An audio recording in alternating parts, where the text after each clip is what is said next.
What's up, everybody, and welcome back to Wrestling Backlash. Today we are going to give you some breaking news about what the WWE plans to do with their in-house music team Def Rebel, now that the WWE Universe is in an uproar with the latest entrance songs. We will also give you an update on the status of Drew McIntyre's WWE contract, as well as an update on Rhea Ripley and how she's doing with her recovery and life off TV and outside of the ring.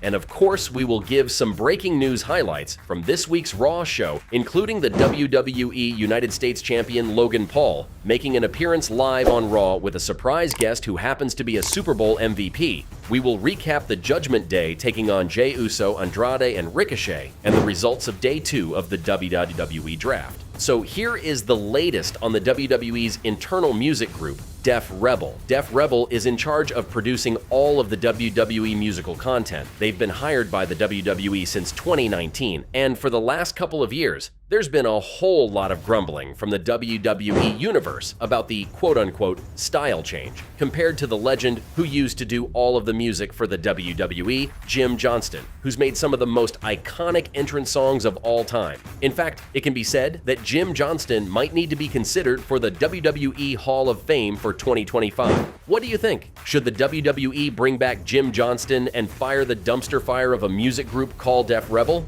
Well, needless to say, the WWE has heard the fans loud and clear and are heavily considering how to move forward with this issue. I hope the WWE moves quickly because I don't know if Def Rebel will be able to survive the social media ambush currently going on. On to the next topic, and Drew McIntyre's contract. For those of you who haven't heard, Drew's contract is up this year, and negotiations have been ongoing between McIntyre and the WWE, as the two sides were going back and forth, and there was speculation that McIntyre may want to leave the WWE in order to be one of the top guys in the AEW. The two sides were far apart in the details of the agreement, but they finally found a common ground, and Drew McIntyre signed a multi-year contract with the WWE valued to be in the millions. Dave Meltzer of the Wrestling Observer recently reported that McIntyre's contract is set to be a 3-year deal, extending through 2027.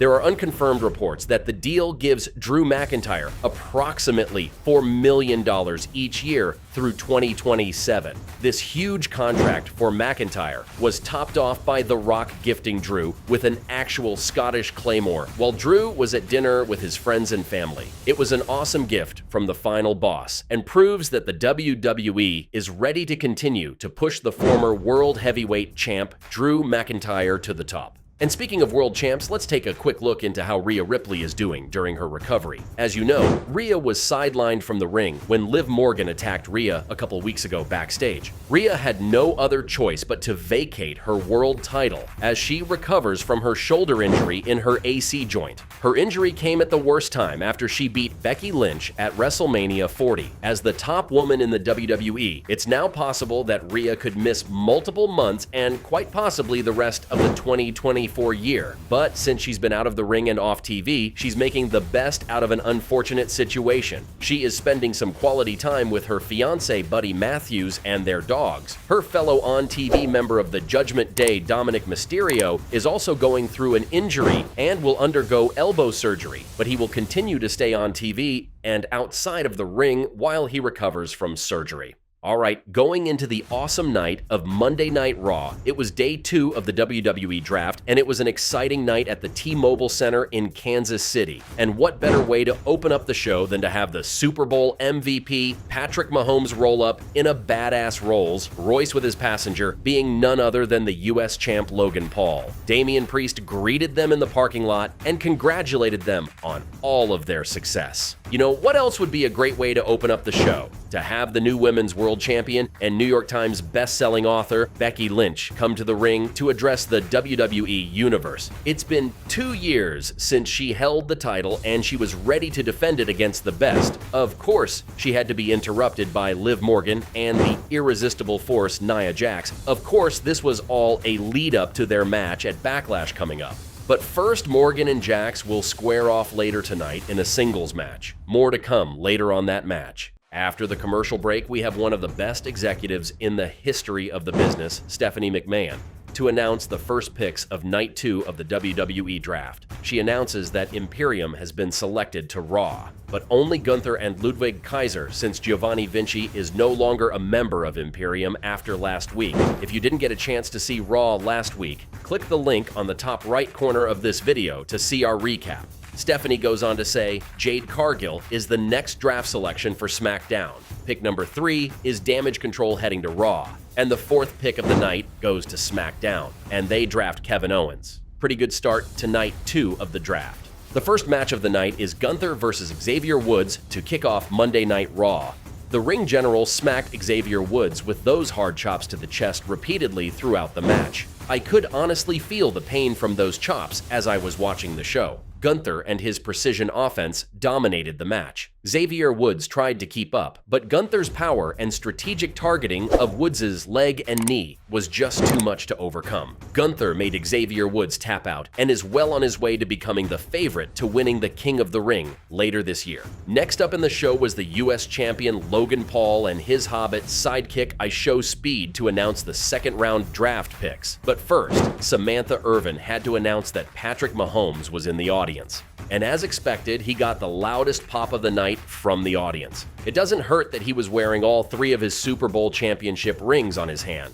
Anyways, I Show Speed announced that Raw has selected CM Punk, which is no surprise. Logan Paul announces the Pride is heading over to SmackDown. Again, no surprise since Bianca Belair was drafted to SmackDown on Friday, and Montez Ford would most likely follow her over to the Blue brand. But the biggest surprise draft announcement of the night was when Raw drafted Braun Strowman. Yep, that's right. The 6'8", 385-pound monster among men is back in the WWE and heading to Raw. The next selection for SmackDown is Tiffany Stratton. Again, no surprise, since she is well on her way to build a good storyline with Bayley and Naomi.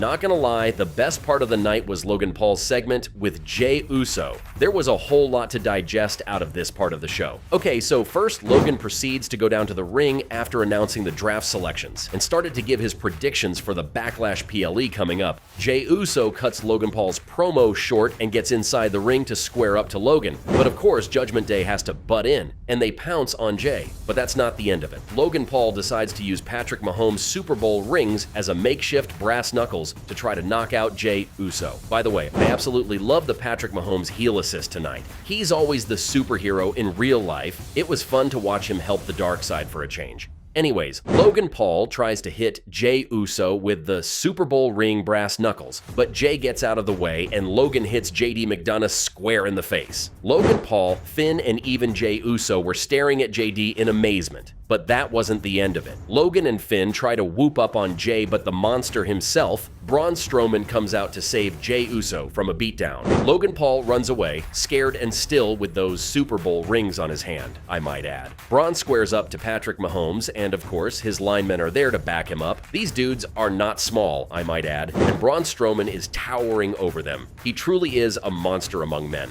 The next match of the night is the Intercontinental Championship match between Big Bronson Reed and the Intercontinental Champion Sami Zayn. Now, I'm not going to spend too much time on this match. The match was cool, but there were better parts of the night, if you ask me. I think we all knew that Sami Zayn was not losing his title to Bronson Reed.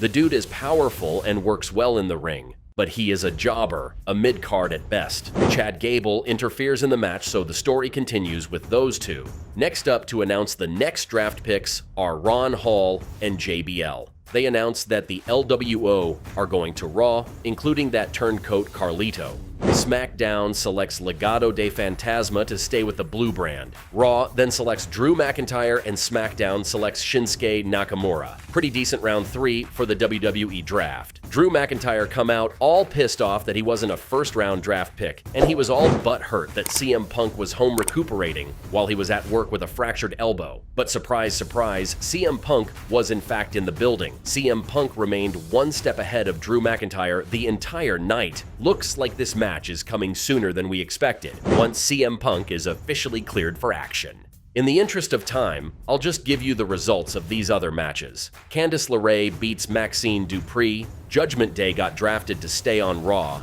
Naomi is staying on SmackDown, the Mad Dragon Dragunov is heading up to the majors and going to Raw, and Chelsea Green and Piper Niven are going to SmackDown. Liv Morgan's match with Nia Jax got interfered with Naomi and Tiffany Stratton, and she pinned Jax to win the match. The Dudley Boys are back again to make some more draft picks, and they announced that the New Day are staying on Monday Night Raw, SmackDown drafted Pretty Deadly, NXT superstar Lyra Valkyria is moving up to Raw, and Candice LeRae and Indy Hartwell are moving to SmackDown. The Awesome Truth defend their titles against the Alpha Academy. Nick Aldis and Adam Pearce make their final selections in the 2024 draft. The Final Testament and Big Bronson Reed are drafted to Raw and DIY, and NXT star Blair Davenport are moving to SmackDown. The main event of the night kicked off with Jey Uso, Andrade, and Ricochet entering the ring first, followed by the Judgment Day.